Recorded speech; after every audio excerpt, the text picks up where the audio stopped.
Joining me today is the wonderful and amazing Yvette Timmins, florist, educator, author, and founder of Bloom College. Now, Yvette and I were recently chatting about her honeymoon in Japan, and she shared with me a conversation she had that stopped her in her tracks, and I knew immediately that we had to bring it to the show. So, Yvette, welcome back to the show. Thank you, Megan. It's so nice to be back here with you again. It is. It's really lovely.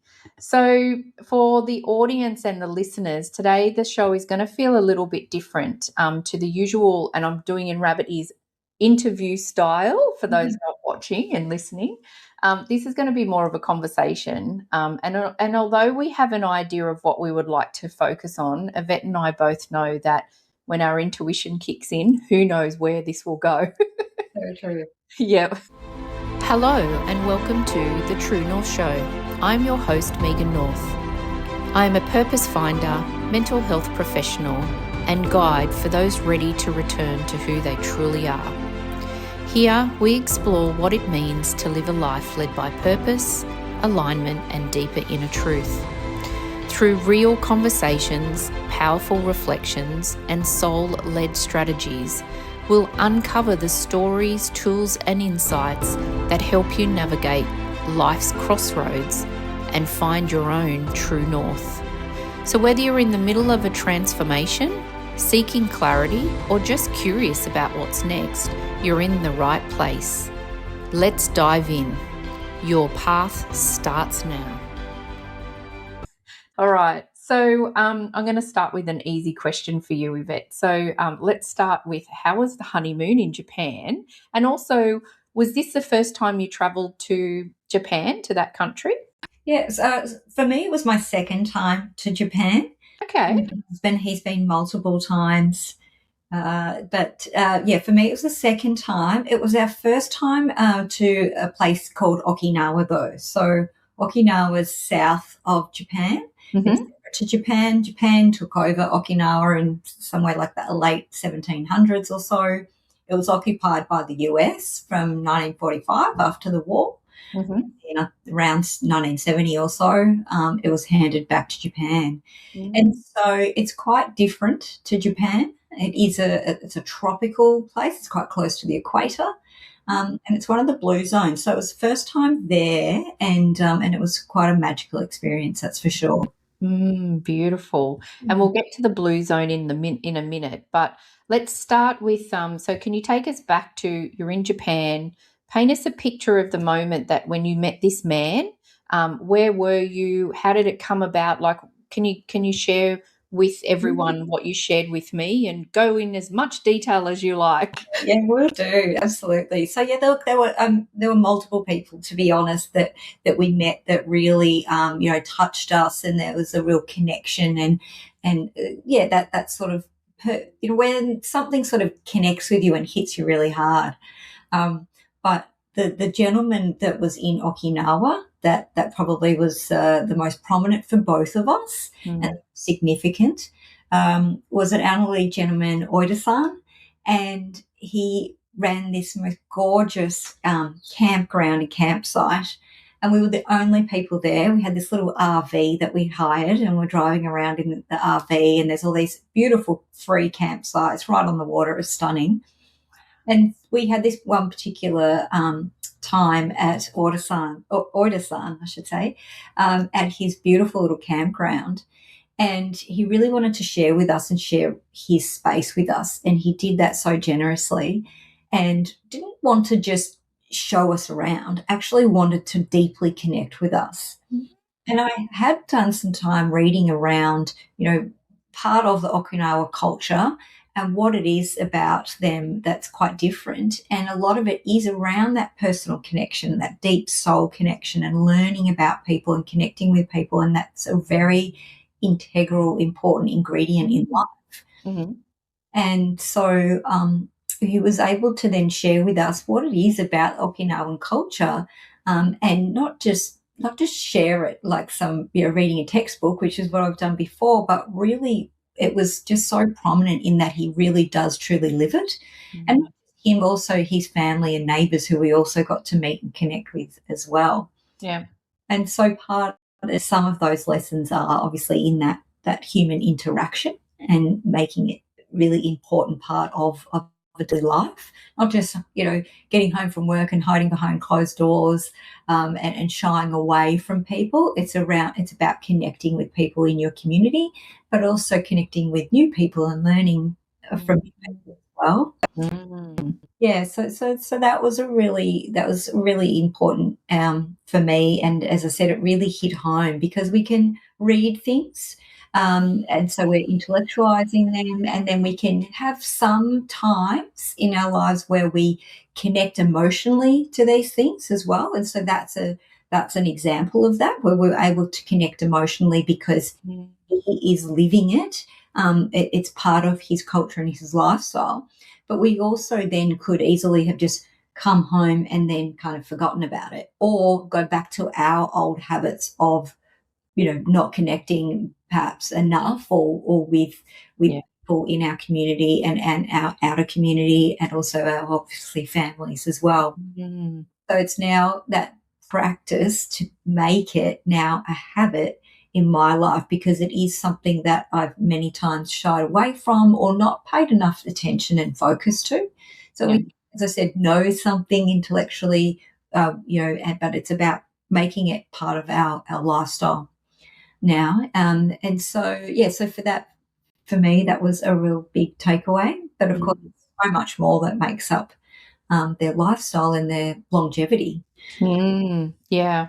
And so what was it that moment that he gave you those few words that really struck with you that then have really struck with me? So Yeah. what was that conversation that you had with him? So part of it was, connecting with nature, Mm. but the biggest one and the one that really hit home, is just living in the moment and living for today. Now, it doesn't mean that we don't plan for the future. They certainly plan for the future. They plant and they farm, so that's planning for the future. Yeah.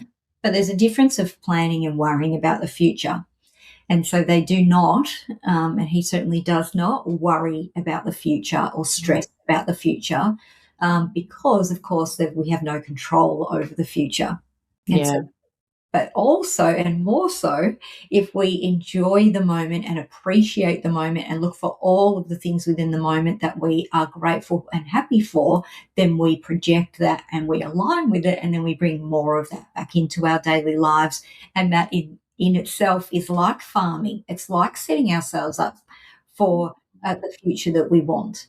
Yeah. And so it is planning for the future, but it's not worrying about it. I love that. And was it specifically he said just focus on today? Were they the words that he sort of similarly He, used? he did, but he also said, and he was very, like you could see, he's actually putting his body into it. He's so, emotional in sharing the message. It's really like kinesthetic being, just really like putting it out there, and that was part of the message. It's like, don't just take today for granted. Marvel in it. Look at the beauty around you. Look at nature. Bring nature inside. Go out and be in nature, marvel in it, enjoy it, and appreciate it for what it is, and look for the beauty in everything. Mm. And so that was, that was a really, yeah, as I said, that was a really important lesson for me as well. Again, we can read about all this stuff, we can hear people tell us, but to feel it from somebody who's living it daily and has it as its habitual part of their life, Yeah. did really hit home a lot more. Mm. That's for So sure. I would imagine that his energy is just vibrating that as well, right? Like, which is why you would have felt it too, as you said, because Yeah, that's a good point. Yeah. and that energy vibrating out, you then connect Right. to that. Yeah, Yeah. yeah, and he's been living it for, 80 something years, so he was, vibrating at a very high level, that's for sure. Yeah. And I read somewhere, and I've known this before, but I've only sort of just recently reread it in the sense of I don't know who said it, so I don't know. Uh, I don't know whether it's a psychological piece but anyway, it's about if we're focusing on the past, that's Mhm. usually depression and regret. Yeah. And if we're focused on the future, that's anxiety. But if we are just focusing on today, we're really present. Yeah. There's none of that because we're here today. Absolutely. Yeah. Yeah. I have heard Eckhart Tolle say similar Oh, things. okay, right. Yeah. Yep. Yeah. Yeah. Yeah. It's, So it's a really good reminder, isn't it, of just that, because it's one of the things that when after we had this conversation, I have been really connecting into it myself to yeah. think, okay, yes, I get the part, yeah, we do need to plan for the future. We do. It's not just us sitting here going, well, I hope tomorrow is going to be all right. Like I need to do something. And it's But not being reckless about today either. yeah, exactly. Yeah, it's what can I get out of today that's actually going to be really beneficial for me today, but then actually it's almost a layering then as well, isn't it? Because then it's like, okay, so today I've learned something today. Wow, isn't that amazing? I'm really grateful. And we know then that learning is then going to help us in the future. It'll help us That's tomorrow and the next day. Yeah. It's having that knowledge, but not necessarily with that purpose or with that intention. The intention is just enjoy today, appreciate today, appreciate the moment of today. Yeah. And yeah, we can have that knowledge that it's setting us up for the future, but it's not with that necessary intention. The intention is let's enjoy right now. Yeah. And I also feel like it really ties into something that when I was, and I know that we were going to talk about this. So when I left the corporate world, like I had a really, really big successful career in HR, earned a lot of money, and it's actually 5 years ago on the 1st of July that I started my own business. So yeah, it's About today. it's funny, isn't it? Yeah. And for me, I've always had this innate trust that things are going to work out. Like I knew when I was leaving. I mean, so many people like at work were like, "Oh my God, like really?" And it was funny because where I was working at the time, I was on a contract, but I was about to be made permanent, and that was actually my tipping point of, do you know what? Because if I'm made permanent, I feel like then I've got to stay. I've really got to stay for at least another couple of years. And I was like, that kind of for me was that point. But I just had this innate trust that I just knew. And I always know every day that everything is going to work out. And so I think that also this is why this really resonated with me when we talked about this too, because it almost feels like it then comes in together as the if I'm just focusing on today, I'm just in that trust. It's always going to be okay. Yeah. I'm just trusting. Yes. And so you feel you've always had that, like as a child, or do you feel that you have somehow created that as a habit in your life, or do you feel like you've always felt that way? You've always had this trust. I think probably when I was younger, I did, and then I think I probably lost my way with it, and then I guess it's come back, and not just necessarily in the last 5 years. I think it's probably, it's interesting that you ask me that, because if I really reflect on it now, like, so my dad has been gone it's 10 years tomorrow, and my mum's 12 years, and so having lost both my parents, I mean, that completely changes your life. No one prepares you to lose a parent. No. My mum died and then my dad died. It was like, oh my gosh. But for me, I think then that trust aspect came in, because for me, my mum, I'm clairaudient, so I hear my mum. Yeah. And then my dad, so when my mum passed away, it was a shock. We weren't expecting it. And so that sort of really stepping into that, oh my gosh, like, and then being connected to her was really beautiful. But then 2 years later, when my dad passed away, I had a conversation with him before he passed. how was he going to turn up to me in the physical world so Right. that he knew that he was around? Anyway, we had this beautiful long conversation. It was quite funny. Anyway, he turns up to me. I haven't got one here, but they're called willy wagtails, so like blue Okay. wrens. That when they sit, their little tail goes up. Oh, yeah, cute. And my dad said to me, "Why do you think a blue wren, willy wagtail?" And I said, "Well, they're cute and they're cheeky. It's like you." So Ah, I see him all the time. Like my dad so turns up great. with Wonderful.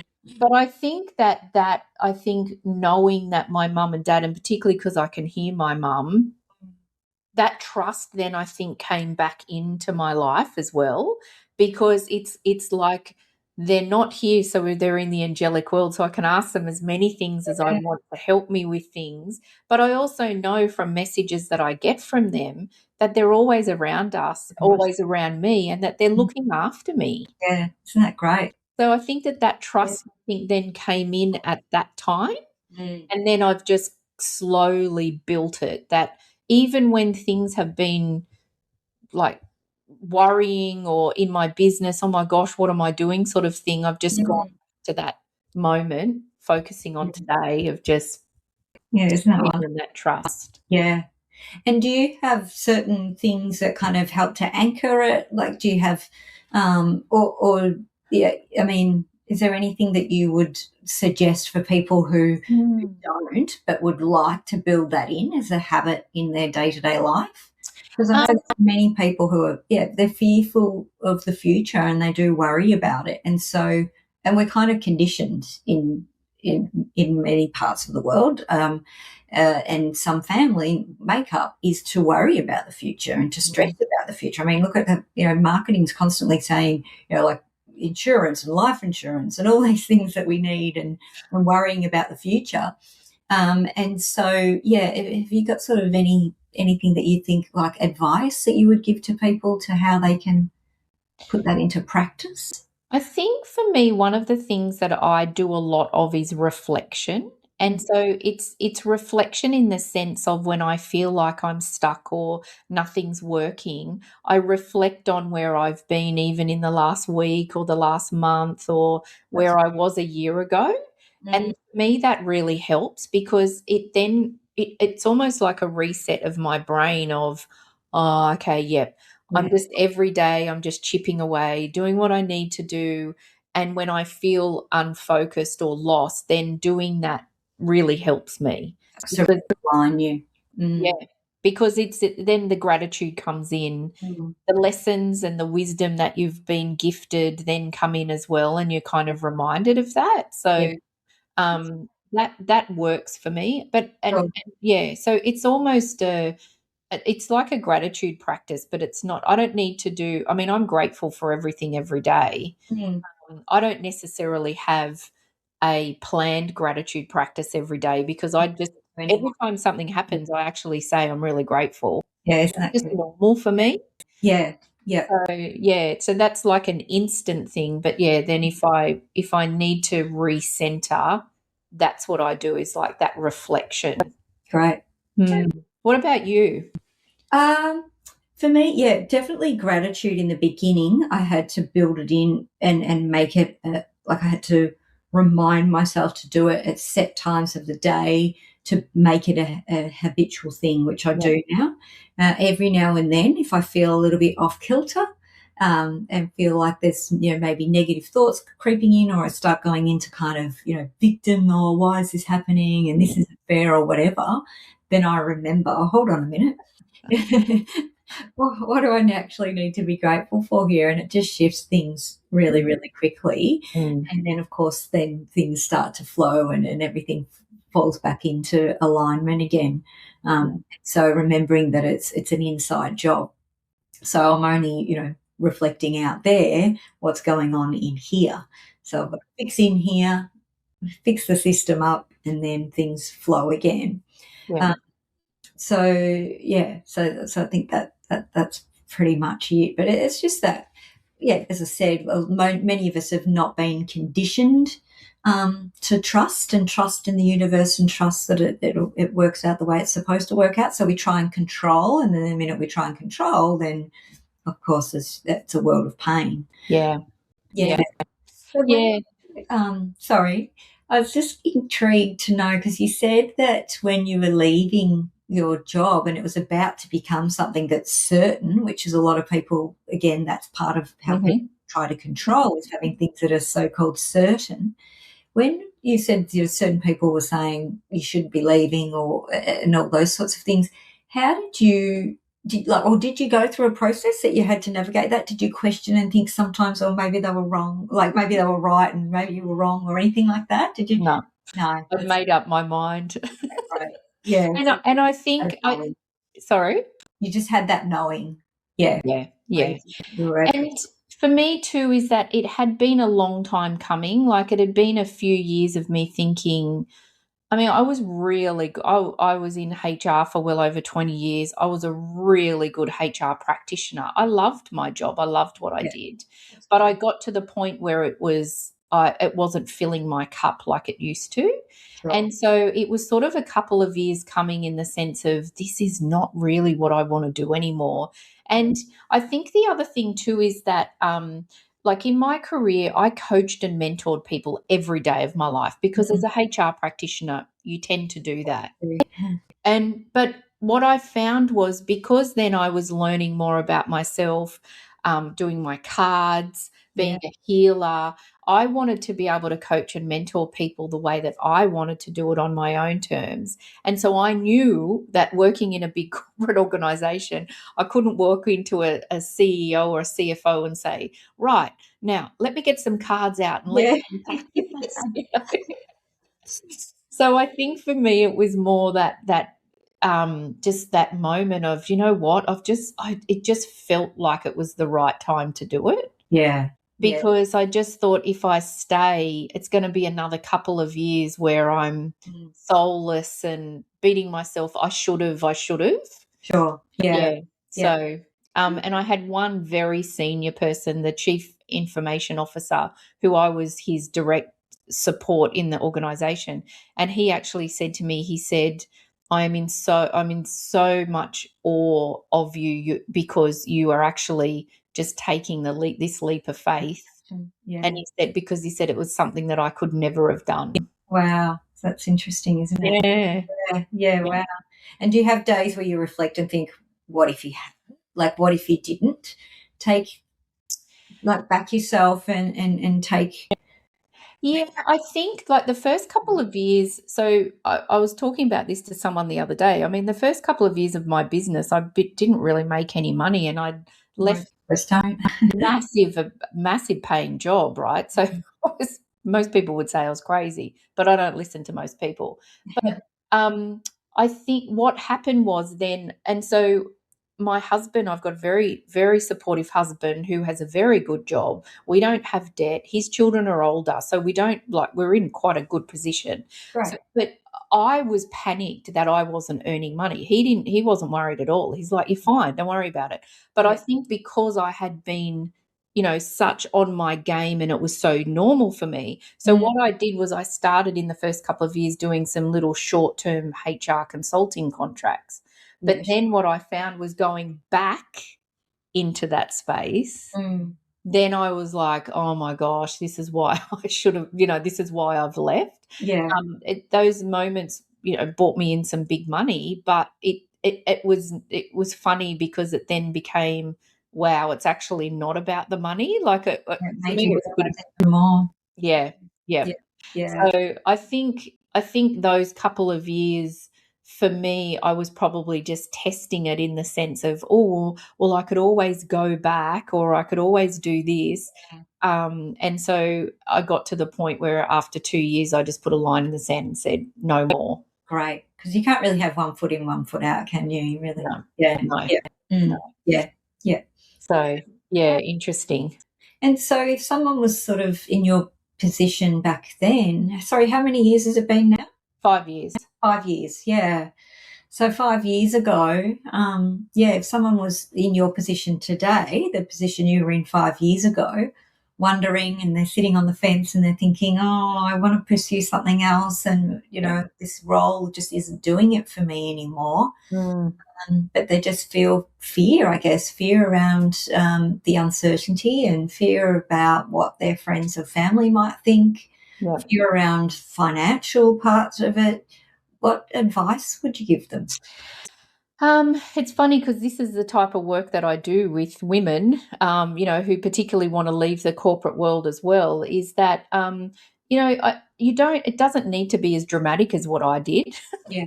You could just start something, you could start or explore. I think the first thing is what is it that you want to pursue, right? That's really important. So that's a new program that I'm about to release actually, in the sense of uncovering that of what's your passion and your purpose, and is something just a hobby or is it really your purpose? Because Yeah. there's a big difference, Yeah. someone might really love yoga, but actually they don't want to start a yoga studio. Do you know? So there's a Absolutely. difference. So, Yeah. A lot of finding yeah, yeah, yeah. yeah. Um, I think, but yeah, I think it doesn't need to be as dramatic as that. Like you could, I think, learning and understanding, uncovering what that purpose is, what really lights you up, Yeah. what are your strengths and what are you really good at. Limiting beliefs is another thing that I think is really interesting, because people could be fearful, but that's actually not their belief system. It could be parents, grandparents, generational. We're all told that you've got to have a, a proper permanent full-time job, and you have to own a house and you have to have children, and they're all, to me, they're like, oh my gosh, like Yeah. really limiting. So I think yeah, it doesn't need to be dramatic. It could be, you could start something, you could start a side business. Transition into it. Exactly. Yeah. And, sometimes some people start something and then realize, actually, this is not what I thought it was going Yeah. to be. I think I might just take it back to being a hobby, Yeah. and then try something else. Yeah. Or just take a leap of faith. I think it depends on where the person is. Yeah. And then their situation. Mm, If somebody does have a mortgage, then maybe quitting a full time yes. position isn't the right option for them. Right. Exactly. Yeah, Mm. Yeah. exactly. Yeah. And I also think too is that just trust how they feel. Like, don't listen to anyone else in a Yes. sense. If you want specific advice, go and ask someone Mm. their advice. Otherwise, sometimes it's like keeping these things quiet, just telling your inner circle, Yeah. getting some quiet advice from people who you really trust, and Yes. then just doing it anyway. Find your cheerleaders. Oh, yeah, that's good. Yeah. Yeah. Yeah. Have you got a group of cheerleaders? Yeah, I do. And then I certainly have some people that I love and trust, but know that they're not part of that cheerleading team too. Not everyone's a cheerleader. Because unfortunately, some people feel like that they're going to lose you if you then do something different to where their life is leading. We can Mhm. go in different ways and still love and adore and treat each other beautifully and spend time together. So that Mm. to people moving in different circles or ways doesn't mean a loss. But for some people, that's how they perceive it. And so, yeah, sometimes I think that's not always the case, but for some people, why they might, boo-hoo your idea or your want for change, often that's where it stems from. Yeah, definitely. That inner circle piece, I think, is really important. Like, I've got only about 3 people in my inner circle, and they're people that I trust, but there are also people who will challenge me. So, and the 3 of them are different in the sense of I go to them for different things, for different advice, because I, love and respect them for that particular thing. Yeah, great. Um, because I don't want an inner circle that everyone's just like, "Yes, Megan, that's amazing." Like, I actually Right. need some challenge as well. That's right. You don't want to be placated. Yeah, it's really Yeah. important that you get that good critical feedback is really really valuable. Absolutely. And don't always think that your family and friends are going to be the ones that are the right ones in that inner circle, because sometimes, as you said, Mm. I read somewhere recently in the sense of particularly family. Sometimes your family aren't supporters because of you, not because they don't love you, but because they only know you of that version. Was Yes. it you and I? Were we talking about I this? think we were, and yes, they change. So if they see your identity potentially changing, then that's where that sense of loss can come from. They feel like they're losing you to something or someone else, yet your being and your essence hasn't changed. Yeah. So yeah, that's where they Interesting. come from. Yeah, interesting. Um, so can we go back to the blue zone? Because I'm really Sure. curious. Yeah, because when we talked about it, I hadn't heard about it. So Okay. can you share with us what's the blue zone and what Sure. it's So all about? was one of the blue zones on Yeah. the planet. I think there's 5 from memory. Right. There's one in the US that's not, it's kind of man-made, if you like. They've taken all Mm. the aspects of the various blue zones which have just naturally formed, and then created their own. And there's one stark difference to it. The Okinawa, for example, as it being a blue zone, well, all the blue zones is where the most amount of centenarians live. So the most amount of people who have reached the age or exceeded the age of 100.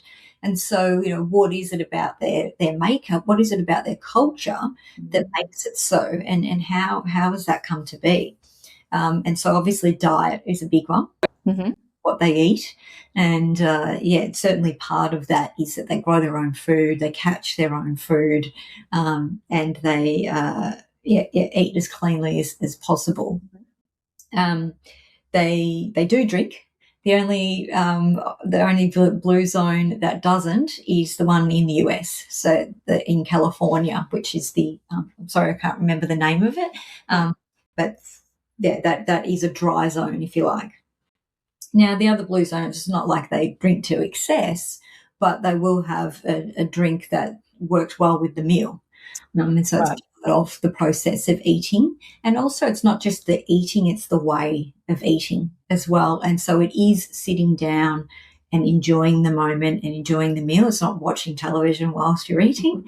And food is a very, very big part of the culture. So it's the cooking process, it's the growing it, catching it, the cooking it, and the eating of it. It is all separate parts of the day and how it should be done. Of course, community, which I touched on earlier, being an integral part of the community and making sure that you're in communication and connection with people. And so even those who do live alone will still have others come in and connect with them and spend time together, and vice versa. Being physical, of course, and wherever possible, physical out in nature and bringing nature to you as well. So even the ones who we saw and visited and met, who live in smaller apartments, they had pot plants everywhere, bonsais and pot plants and all sorts of beautiful things, but also will get out and actively walk and be in nature as well.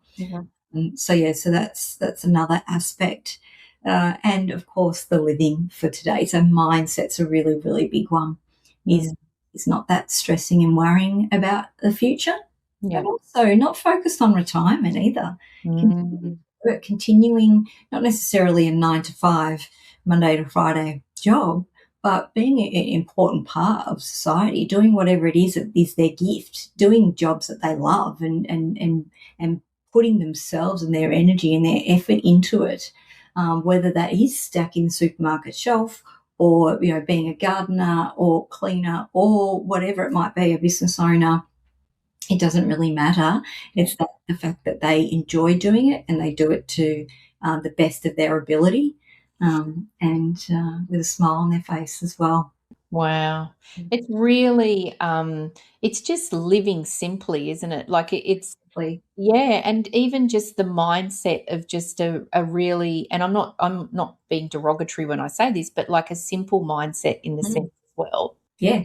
Yeah, because the complexity of life is stressful. And so it is about living as simply as possible to, not that we can live stress-free, that's for sure. And of course, there's certain things that we can't control, but it's not focusing on the things that we can't control.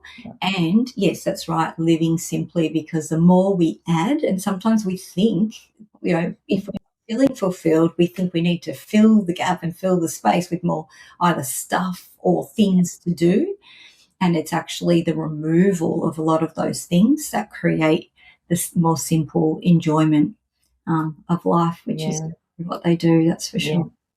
I find that the more content I am in life, the simpler my life is, because I just realise that I just don't need the stuff. It's the people, it's the situation, sitting, it's getting cold here in Australia, as you know, and sitting on the lounge with my husband, and we still hold hands, which is really lovely. And Right. just it's a cold winter's night, but we've got the heater on, and just that, to me, that is really content, but it's simple. I don't need anything else. That's right. I don't need the fancy car down in the garage or the, $20 million penthouse or something. Like, I'm going to feel the same regardless of whether I've got that or not. That's right. Yeah, absolutely. Yeah. Really interesting. And so, do you think that then that philosophy of, just focusing on today and that energy that he had, do you think that that's something that it's just innate in him because it's just how he's grown up, because generation after generation, that's just how they live? I'm putting it down to that. I couldn't tell you for sure, but I'm putting it down to that only from the fact of meeting so many other people on our travels from Okinawa as well, and that they were, similar. Also, his son, his neighbour, his friends. But we travelled all of the island and some of the smaller islands as well, and found most of the people to be the same. Right. So certainly in the city area, a little bit different. And yes, there is McDonald's there now and various things. And so they are a little bit, there's certainly some word that, and they're hoping that the younger generation will continue and culture won't change or do too dramatically. But yeah, certainly, that was my sense, that it's just inbuilt in them because it's part of the DNA. But when you're in the environment, it's much easier to become that. Yeah, because it'd be really obvious if you were living in a place like that and you were, I don't know, going shopping and spending thousands on something. Like, it'd be really obvious if you walked in with a Rolex watch or something.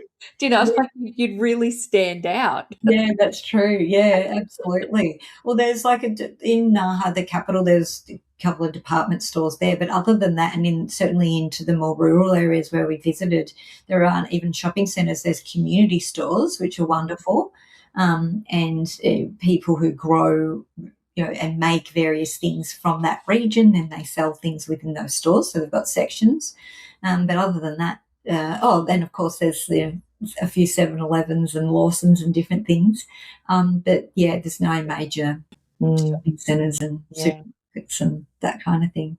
Yeah. It's so interesting, isn't it? I remember when we were clearing out my mum and dad's place, and they had downsized into a retirement village. But I remember we all picked things that we wanted, but for me, it became really obvious too that all the stuff that we were putting in boxes and donating, and it's just stuff. Mum and dad were gone. Yeah. They didn't care that it just was a really interesting. It didn't matter what the brand of the clothing was or the sheets or the crockery. It's just stuff, Yeah. Yeah, absolutely. Yeah. That whole feeling of wanting to, I don't know, just it's not hoarding, it's filling a space. If I get this, I'm going to be happier. So many people say, if I win the lotto, my whole life will change. Yeah, but maybe it won't. Maybe it'll be disastrous. Yes. There's been lots of cases of that happening. Right. And part of that I've read and heard is that comes down to identity.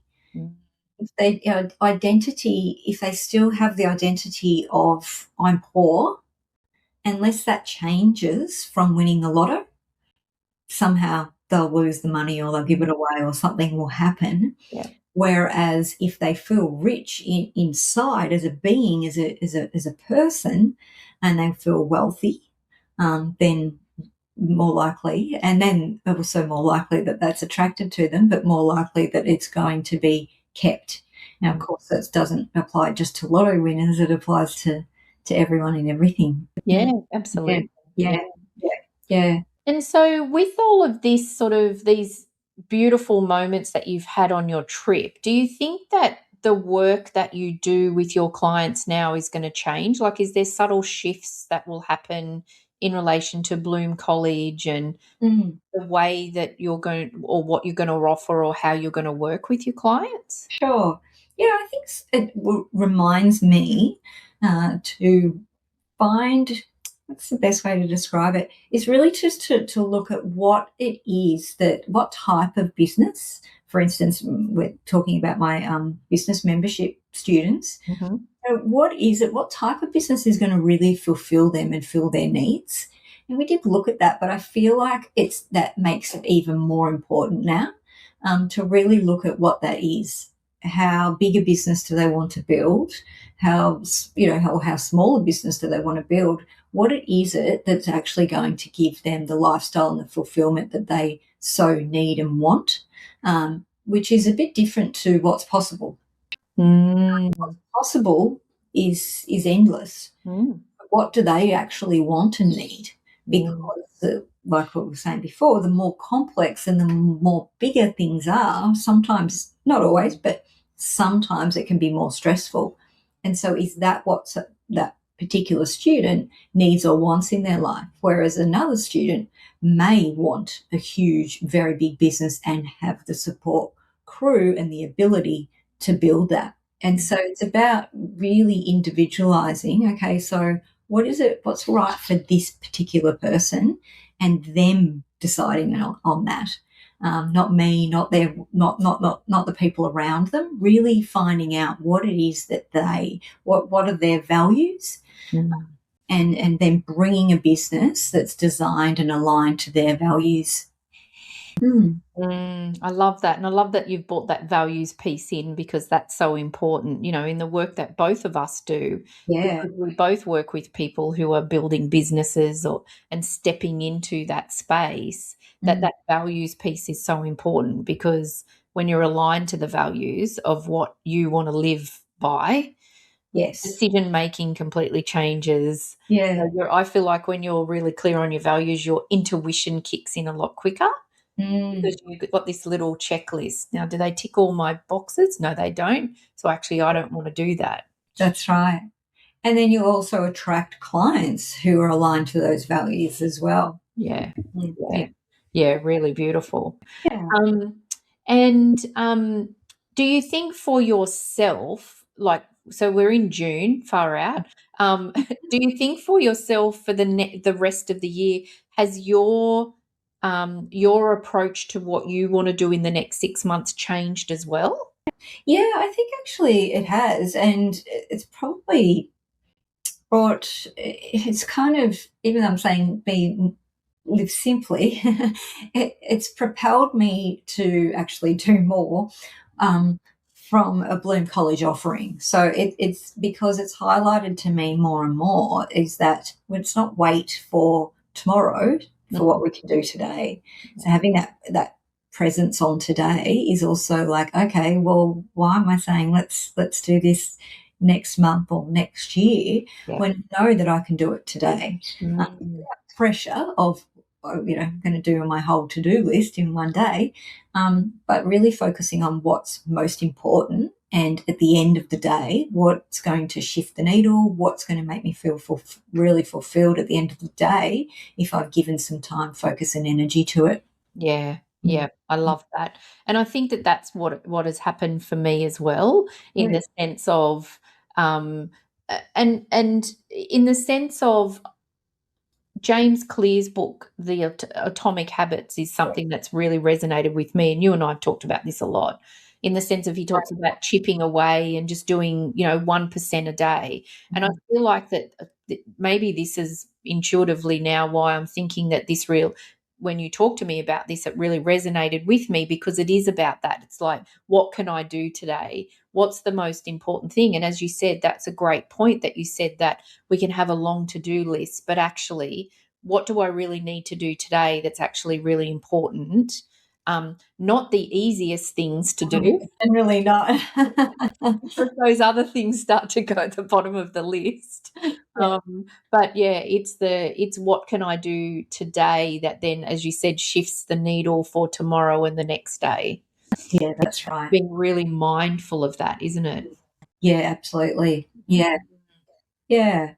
Yeah, interesting. Mm. Yeah, I love that. I love that. And so if you could bottle the man's wisdom into one piece of advice for everyone, what would it be? Like what would your advice be? Is it just focus on today, or is what's the Yvette's wisdom in this?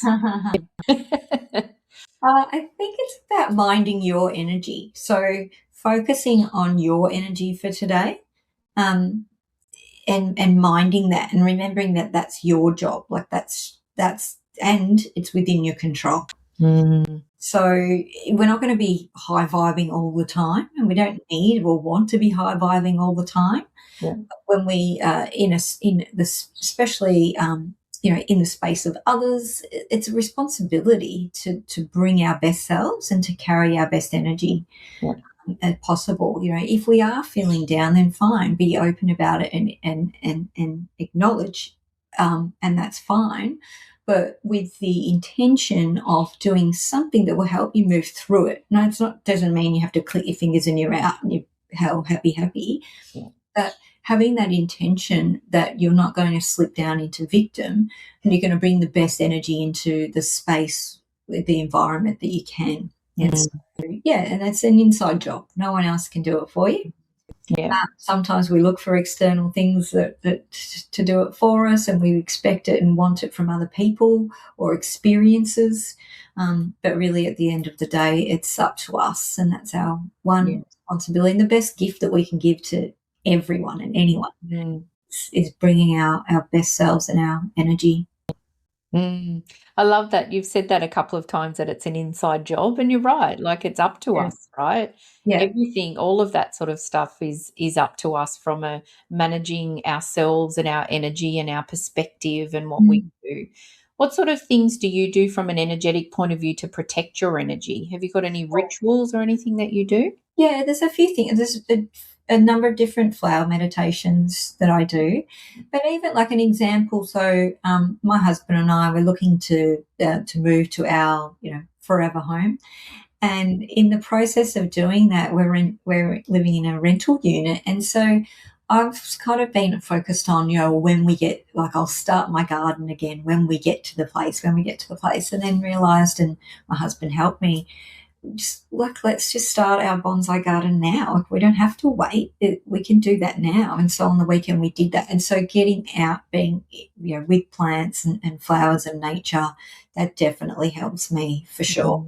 Yeah. So it's a big one. Yeah, I think looking after your energy is really important, like protecting our own energy. I do lots of different things. I use oils on the top of, like on my crown chakra. So frankincense is usually the best one for kind of psychic protection, I suppose. Okay. Yeah, that's interesting. I put oil on my feet to then keep me grounded as well. If I'm not, if I'm sitting here in the office for a while, I have some oil to put on my feet. But the other thing too is that, and I teach people, if they've not ever done it before, is that imagine like a halo of white light on your head, and then you pull that halo of light over your body. Great one. And you do that in the morning, and it's quite amazing, because when your energy is protected, naturally no one else's energy can actually affect you, so it bounces off. And depending, sometimes you might need to do it a couple of times a day, depending if where you are. But that is a good one, because it's if we're not looking after our energy, we then take on other people's energy. So true. It can really affect us. Absorb it, drain us. Then it affects us. If someone's around us who, I don't know, I'm sure people can relate to that if you're around someone that's really happy and jolly, you're naturally happy and jolly. If you're around someone that's really sad or angry, we absorb that, and that Yeah, then we become angry and that's right. unhappy. Yeah, absolutely. There's a Mm. shower ritual that I was taught once as well, which I still do. I've laminated it and put it in the shower. So, but now I just remember it and I don't have to Yeah, read it anymore. But that's washing, washing it away, washing the energy of others away from the day, and washing away what no longer serves you as well, if it's energy, your own energy that you're yeah, carrying. And very much about by washing the energy of others away. And the white light one, that's a great one. I remember the same person taught me that you can teach with children, although I've used it for myself, especially if you going to bed at night and you just don't feel safe and you don't feel protected, whether that's physically or energetically. mm, Just imagine that you've put on a onesie. And zip the whole thing up, and it's a white onesie, and it's your layer of protection. And so, I think that's that's great. I love that. like I said, I've used it plenty of times myself. Yeah, yeah. And Yeah. the shower is a great example too. Mm. I, depending on, like, if you're a visual person as well, I love the shower, particularly if I'm feeling emotional and I wanna have a really good cry. I Yes. love crying in the shower because for me, I Yeah. love that I know then that the tears are I'm releasing them, and then I can see them going down the drain. Like, for me, then it feels like that I've really shifted that emotion. Yeah, that's awesome. Mm.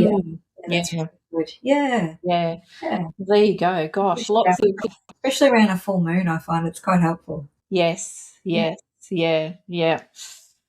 Mm. Um, all right, well, focusing on today, so just being present, just living simply, That's it. Yeah. planting the seeds for Knowing your energy and yeah, yeah. that's right. Planting the seeds for tomorrow. Mm, yeah, beautiful. Wow. And so do you think that you will plan going back to Japan? Like, is it somewhere now that you'll definitely revisit? Yes, most Mm, definitely. yeah, Yeah, yeah. beautiful. Some other parts. We did see some more rural parts this time, Mhm. which was great, Yeah. and would like to do more of that again. Mm, Yeah. beautiful. Amazing. Thank you. Yeah, thanks, It's man. been really lovely. Yeah. I look forward to hearing a little bit more too about, the new offerings that you've got as well. Mm, Yeah. yeah, yeah. I'm Exciting. just in the moments of just finalizing all of that. So, yeah, so I will, yeah, there will be lots of things shared in relation to that too. So, yeah, yeah. Wonderful. Thank you. Well, thank you. Thanks for having me. It's been wonderful. That's Uh, always have yeah. good chats. Yeah, it was really lovely, wasn't it? And I knew that we would be, every time we get together, it's always a beautiful conversation. So Yeah, it's been really nice to spend the time with you today, and also just to really explore that. I just think that the audience will get a lot out of this conversation. I hope so. Yeah, Yeah. definitely. Thank you for joining me on this episode of The True North Show. I hope today's conversation brought you closer to your own sense of purpose and reminded you of the power you hold within. If this resonated with you, I'd love for you to subscribe, leave a review, or share it with someone who's also walking the path of becoming. To continue the journey, head over to megannorth.com. You'll find resources, support, and ways to work with me one-on-one. Until next time, keep trusting yourself, following your intuition, and taking one aligned step at a time. Your true north is never lost. It's just waiting for you to come home.